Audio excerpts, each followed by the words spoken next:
নমস্কার, আশা করি সবাই খুব ভালো আছেন। মনের কোণে নতুন একটা ব্লগে আপনাদের অনেক অনেক স্বাগত। আজ সোমবার, সকাল এখন 11:30টার মতো বাজে। পিয়ুষের কাণ্ড দেখুন। ছোটোবেলায় কোনোদিনও ওকে বাথটবে স্নান করাতে পারিনি, আর এখন বড় হয়ে একটা ছোট্ট গামলায় বসেছে স্নান করতে। উঠোনটায় এতদিন ইট পাতা ছিল, কিন্তু গত পরশুদিন এসে ঢালাই করে দিয়ে গেছে। আজ আবার নীলষষ্ঠীর পুজো। আমি উপোস করেছি ঠিকই, কিন্তু পুজো দিতে পারবো না, কারণ আমাদের তো কালা অসুজ আছে, আপনারা তা জানেনই। সন্ধেবেলায় মা পুজো করবে, তারপরে জল খাবো। সন্ধে এখন 6টার মতো বাজে, মা পুজো দিচ্ছে, এরপরে জল খাবো।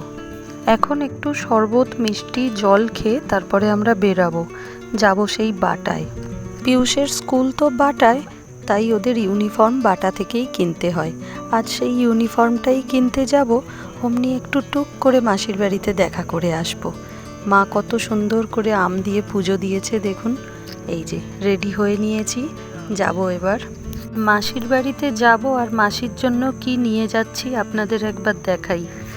আমাদের পাশের বাড়িতে এক বিশাল তেজপাতা গাছ আছে, সেখান থেকেই এই এক বস্তা তেজপাতা তুলে শুকিয়ে মাসির জন্য নিয়ে যাচ্ছি। চলুন এবার বেরাই। এই যে পেঙ্গু আবার এখানে ঝামেলা শুরু করে দিয়েছে। ওকে তো জানেনই, বাড়ি থেকে আমাদের বেরোতে দেখলেই ওর চিৎকার চেঁচামেচি শুরু হয়ে যায়। প্রথমের দিকে একটু চুপ ছিল, ভাবলাম আজকে আর হয়তো কিছু ঝামেলা করবে না। যেই দুপা এগালাম, ব্যাস শুরু হয়ে গেছে। আবার এলাম, ওকে একটু বুঝিয়ে দিয়ে তারপর যাই। আজ আমার মাসির জন্মদিন, তাই মাসিকে সারপ্রাইজ দিতেই আমরা পৌঁছবো ওখানে। তবে আজ আর গিয়ে 10-15 মিনিটের বেশি থাকতেই পারবো না, কারণ এখনই 7:30 বেজে গেছে। এখন যাব, ইউনিফর্ম কিনবো, তারপর মাসির বাড়ি যাব, ফিরে এসে আবার কালকের বাজার দোকান করতে হবে। অনেকটাই রাস্তা চলে এসেছি আমরা। এই রাস্তাটা হয়তো আপনারা রাতের অন্ধকারে বুঝতে পারছেন না, কিন্তু আপনাদেরকে দিদির বাড়ি যাওয়ার সময় এই রাস্তাটা দেখিয়েছিলাম। সেই যে গঙ্গার পাড়ের রাস্তাটা ছিল, এটা ওই রাস্তাই। এখানে একটা মন্দির আছে, দাঁড়ান আপনাদের দেখাই। এই যে মন্দিরটা দেখছেন, এই মন্দিরটায় চৈত্র সংক্রান্তিতে ঝাঁপ হয়। আমি শুনেছি, কোনোদিন দেখিনি।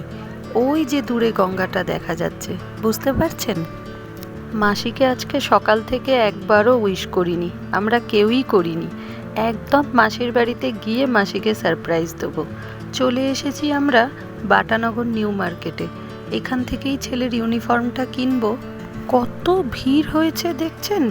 ওই যে চৈত্র সেল চলছে যে, সেই কারণেই ভিড়টা হয়েছে। এই দোকানটা থেকে আমরা ওর ইউনিফর্ম নেব। আর নিচে দেখুন কত জুতো, সব সেল দিচ্ছে। আজকে খুব গরমও পড়েছে, আর সেরকম মার্কেটটাতে ভিড়ও হয়েছে। তবে আমাদের এসেও আজকে কোনো লাভ হলো না জানেন। ছেলের জন্য শার্টটা পেলাম, কিন্তু ওর মাপের প্যান্টটাই পাওয়া গেল না। অর্ডার দিয়ে যাচ্ছি, আবার 16 তারিখে এসে নিতে হবে। চলুন এবার মাসির বাড়ির দিকে এগাই। মাসিকে ছেলে শুধু ফোন করে বলেছে দরজাটা খোলো। মাসি তাতেই বুঝে গেছে। মাসি দরজা খুলে দাঁড়িয়ে আছে, আর আমরা সবাই একসঙ্গে ঢোকাতে মাসি ভীষণ খুশি হয়েছে।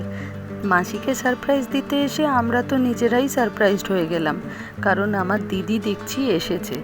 বড়দিকে তো আপনারা অনেক আগেই দেখেছেন, কিন্তু ছোটদির সঙ্গে কোনো দিনই দেখা হয়নি বা আপনাদের সাথে পরিচয়ও করানো হয়নি। ওই যে দূরে দাঁড়িয়ে, ওটা আমার ছোটদি।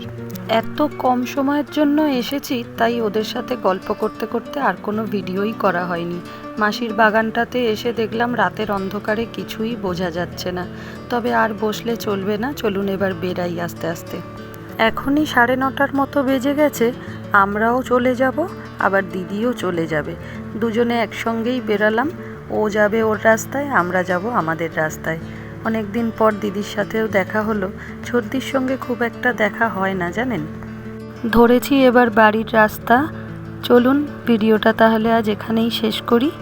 ভিডিওটা ভালো লাগলে একটা লাইক করবেন, কিছু ভুল ত্রুটি থাকলে অবশ্যই কমেন্টে জানাবেন, আর সাবস্ক্রাইব করে পাশে থাকবেন।